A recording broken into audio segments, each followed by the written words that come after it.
Hi, Brendan here. Welcome back to the channel, and in this video I'm going to get into some of my very favorite green fresh fragrances. So let's get into the video. And if you like this type of video, if you like this content, then make sure you are subscribed. Every week I release new videos on fragrances, watches, lifestyle, travel, and all of that cool stuff. And we're going on this journey together. So make sure you leave comments to help the community. We all get better together. I definitely don't have all the answers. I'm learning myself every step of the way.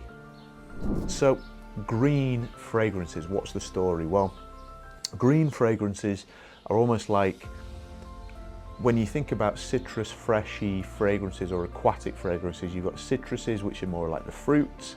You've got aquatic, which is more like watery type of stuff. And green is like, there's like an earthiness to it. But what I find often in green fragrances, there's a class, there's something else in there. And certainly the ones I'm going to share with you on this video will give you something more than just your typical fresh fragrance. And as usual, I've got fragrances here for all budgets, because we're all on a different journey. Some people might want a super expensive luxury designer or even niche fragrance house. Others might just need something to get going or just want something to add to your collection, and different uses. I wear £10 fragrances and I wear fragrances that cost hundreds of pounds. I don't really have a hierarchy for that. It's the same as watches. You know, I love cheap G-Shock type watches and I love Rolex watches. Everybody's different and everything has its place. So let's get into the first fragrance. So I want to start with a more designer fragrance, and it's this one. It's Guerlain Vetiver. I think Vetiver has to be in your collection somewhere. It's essentially the smell of cut grass. And this is the eau de toilette. They do have an eau de parfum and a parfum concentration, but this one, I bought this a few years ago, got a really good cheap deal on it, and just beautifully fresh, but green and grassy and so on. It's like going back to nature, this. Imagine somebody just cut the grass of your favorite football field or your favorite place to go for a nice walk. It's that sort of smell you're getting. There's like a dog fight happening somewhere around here. There's a dog here and a dog here barking at each other, and they're in the video. So this one, not too expensive, well under £100, dollars, euros, whatever. And you can spray it liberally. I've had it for a few years and I've only made a bit of a dent in it really. And yeah, I wear it. Sometimes I layer it with some of the other green fragrances. Sometimes I wear it on its own. Really does have its place in my collection. Now the next one I've talked about before is Almond Man. This fragrance is hugely underrated. Almond Jane, British fragrance house, Linda Pilkington, I believe the founder's name is. She's brilliant. I love listening to her in interviews, and their fragrances have a really clear DNA. They're very much known for the Montebacco fragrance line, which I also own. I've got Verano and the original, but Almond Man is just such a classy, green leaning, fresh fragrance. It's not got the green of the Vetiver at all. It absolutely hasn't, but it's absolutely really classy and elegant. Slightly more mature man's fragrance, I would say.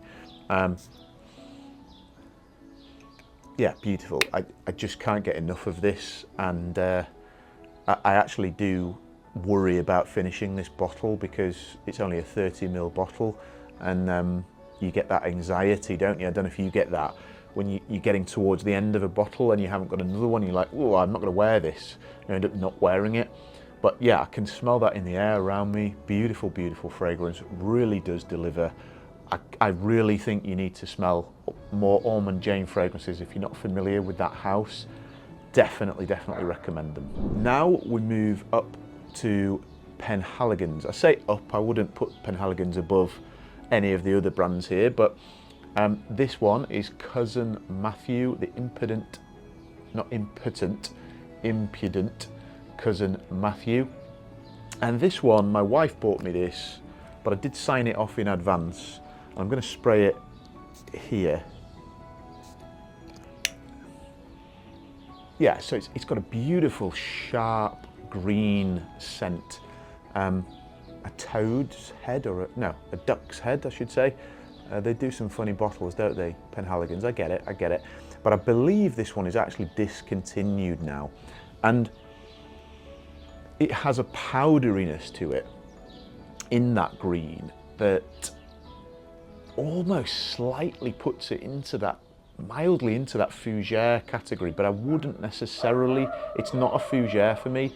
It doesn't have, the dogs are barking again. Wow, there's literally 10 dogs now in this shouting match. Yeah, it's just, again, another really punchy. It performs really well, this green fragrance. And Penhaligons tend to have good performance. But on skin, the green really comes through. There is a powderiness, there is a citrus, but that green just almost like penetrates your olfactory senses when you get this. Like another fragrance I'm going to share later on this video that does it in a way that I've never ever experienced before. But this one, definitely recommend. You can probably pick it up on eBay or at a discounted, cheap, discontinued type stuff, and really do recommend this one from Penhaligons. So the penultimate fragrance, it's in a green bottle, and it's Casa Moratti's Fiero, and this one I think is probably more of a fresh fragrance than a out and out green fragrance. Here we go. Yeah, so solid citrus. It's got a limoncello note in this, but where citrus heavy fragrances from Xerjoff and from lots of other brands go lemony, orangey, this really cuts through on that clean lemongrass, limoncello type of vibe, and it definitely flirts with this one. There's a crossover here with this one. There's a green in it that isn't the same as, say, Mephisto from Casa Moratti, where that's more of a metallic-y, almost blue-leaning fragrance. I think what they've done here is really good. I don't see many people talking about this one. I absolutely love this. Performance is outstanding. It's probably one of my nicest, best fresh Xerjoffs, along with Renaissance and others. I think you definitely want to give this one a sample or a sniff if you haven't already. And whilst it's not a pure out and out green, it definitely needs to be in this collection as a fresh green leaning fragrance. All right, finally at the top of the tree of fresh green fragrances, one of my very, very favorite brands, it is Roger, and this is Apex. And oh my God, when I first smelt this, it was literally like it waking up from a long sleep. Like when you get this on the nose, the senses, it wakes you up, it changes your state, it turns you into something, this one. Honestly, there are dimensions and complexity to this fragrance that I have never experienced in any other fragrance. If you love your greens, you have got to get your nose on Roger Apex. And now I've said it, I'm gonna spray it a little bit.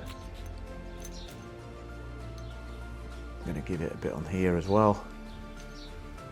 Yeah, there's a masculinity to this that is modern, that is dynamic, whilst still classy and elegant.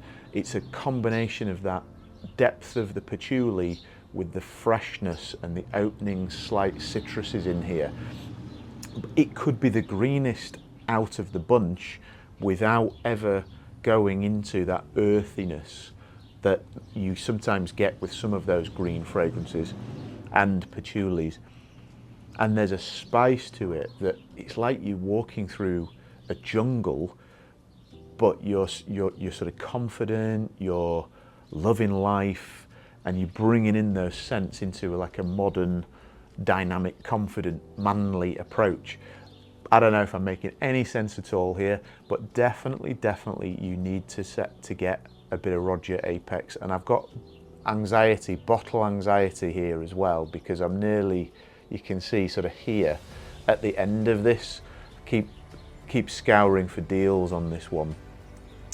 I think this is without question in my top 5 fragrances of all time. It lasts all day. It's super high performance. I actually prefer it to the Apex Parfum.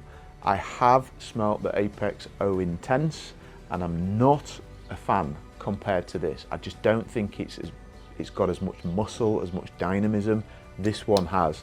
It's a freshie that you can wear in the spring, in the autumn, even in the winter. You could wear this for sure.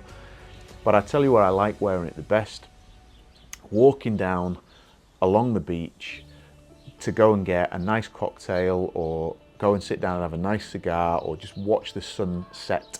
And this one will take you into the evening, but feeling super masculine, super modern, and just on it. I'm telling you, this will change your mindset for the day. So there you go, guys. There's a bunch of fresh green fragrances. Probably my favorite family of fragrance is that green, fresh fragrance. And those that I've shared with you are all firm favorites in my collection. But let me know what you think in the comments below. What's your favorite fragrance? What are you scouring the internet for right now? What's on your next purchase list? What's your favorite green fragrances? And which one of my list appeals to you the most? Comment below, make sure you subscribe and hit the bell icon so you don't miss any other videos. And I will be back again very soon with more watch content, lifestyle, travel, and of course, fragrances. I appreciate your attention. Thanks for being a part of this. I'll see you again soon.